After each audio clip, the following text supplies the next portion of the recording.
Our next chapter is going to be about the cell membrane and all of the jobs that it does to keep us alive. We need to be homeostatic. Our cells need to be homeostatic. They need to be in balance.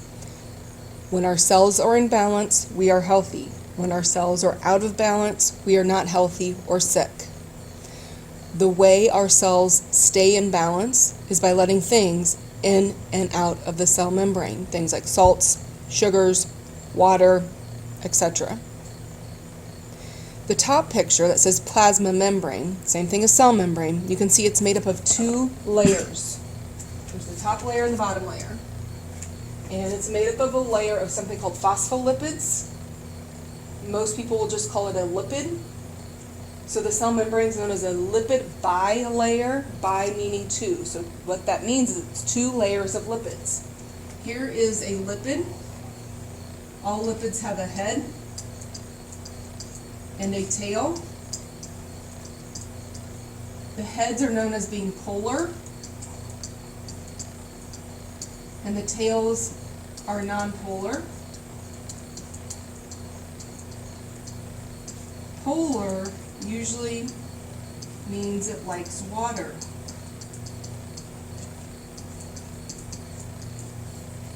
Nonpolar things do not like water.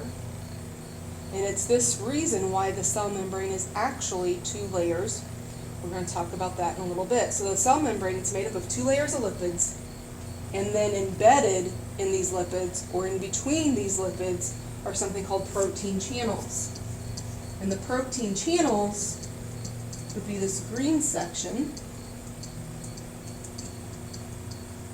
right here. And those are needed just in case there is something too large to fit through the lipids.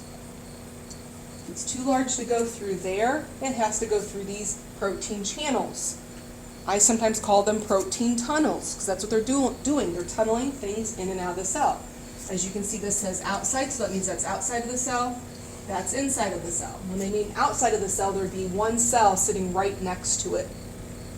Inside of the cell, that's inside where the nucleus, those ribosomes, lysosomes, all those other cell parts are. There are some other particles in this cell membrane, but we're not going to worry about them. You need to know that a cell membrane is made up of lipids and protein channels. If you look at this bottom picture, you may want to actually refer to it later on. You can see it says passive transport, active transport. Those are two different types of processes that a cell goes through in order to get stuff in and out of our cells. Passive transport, there's kind of three types. Active transport, there's many, but we're only going to learn about one. So you can see it says diffusion, facilitated diffusion, and then the diagram right below that is osmosis. Those are the three types of passive transport, and then we have active. Diffusion, facilitated diffusion, osmosis. And we're going to go into more detail later, but let's look at diffusion. You can see there's a lot of particles on the outside of the cell, and then they're moving in. So a lot of particles here, not a whole lot here. So the particles move from where there's high concentration to low concentration, and they're just being squeezed through the lipids. If you don't know what the word facilitate means, this is not going to make sense. Facilitate means to help. So facilitated diffusion, the diffusion has to be helped. And it's being helped by the protein channels. That's that kind of purplish thing. You can see it's letting larger particles in, or different shaped particles into the cell. Still going from high concentration to low. And then osmosis is diffusion, but it's the diffusion of water. And the light blue particles here would be the water. The G would be glucose, and you should already know glucose is sugar. Okay, so it's water, and it's actually water flowing through a membrane is osmosis, going from high concentration to low. Active transport means energy is needed, active. So that you see that word ATP right here, that is your cell's energy. ATP is being supplied to these protein channels. And it has to be supplied because the particles are going from low concentration to high, which is not normally how things would flow. So there's energy being supplied to make sure it happens.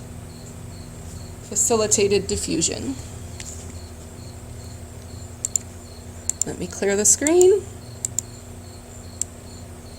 Okay. Now we're going to be doing a demonstration for this next part. We're going to do the demo in class, but I want to talk about some important words. Because whether we're talking about inside the cell, outside the cell, there's certain conditions you need to know about. And because of these conditions, it will determine which way water will actually flow. The first condition, concentration is lower in the environment than in the cell. The environment would be hypotonic, the cell would be hypertonic. Water is going to flow into the cell. So I'm just going to draw a cell. We have all the parts that are normally inside the cell, but I'm not going to worry about those. So concentration is lower in the environment than in the cell. That means the cell has a lot of just stuff, salts, sugars, whatever it is that your cell has needed. So I'm going to just draw some of those. And there may be some on the outside, but not as much. Okay, so if you look at this, the cell is hyper. Environment is hypo. Hyper, think about being hyper. If you're hyper, you're full of sugar. Okay, so the cell here is hyper, it's full of sugar. Surrounding it is hypo. Hypo means low in concentration. So in this case, the water is going to flow in because water always flows towards the stuff.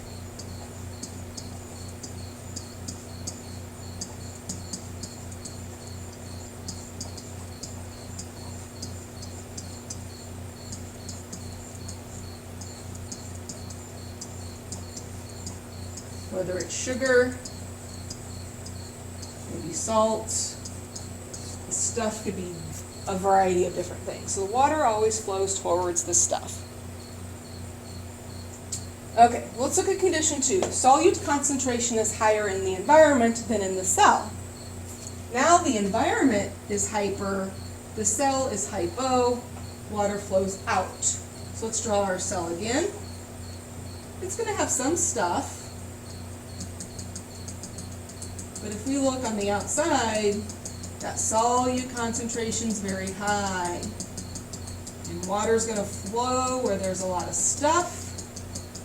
So the water is going to flow out of the cell.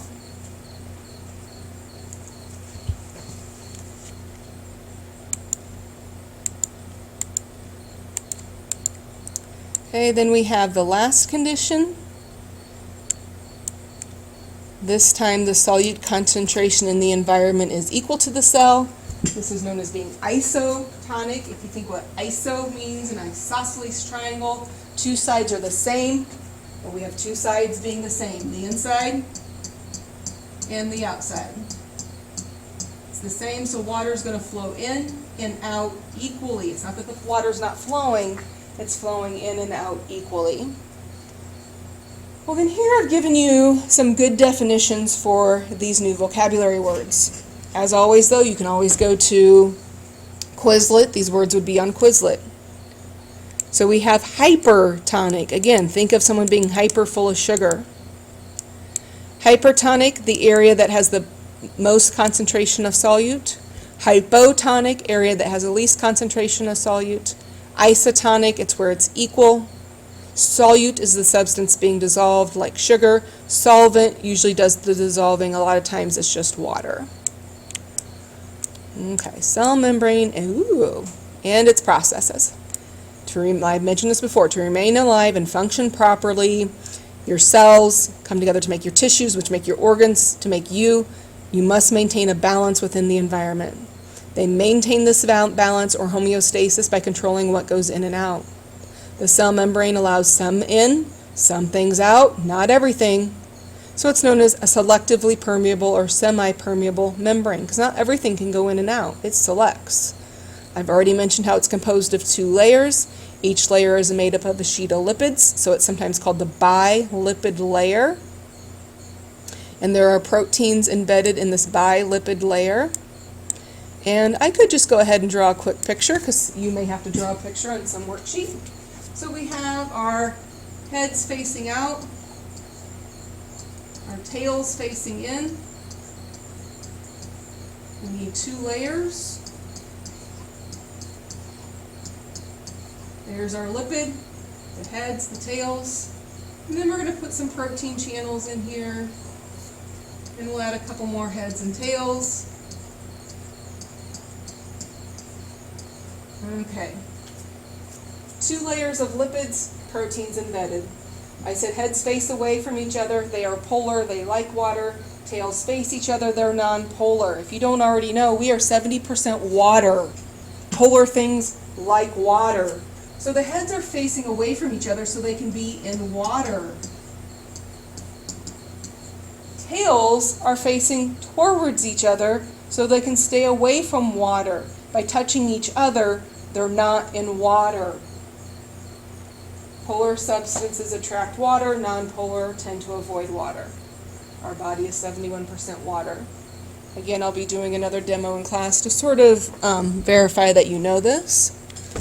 So the reason that the cell membrane actually forms 2 layers has to do with the fact that we are 70% water. Because we are 70% water,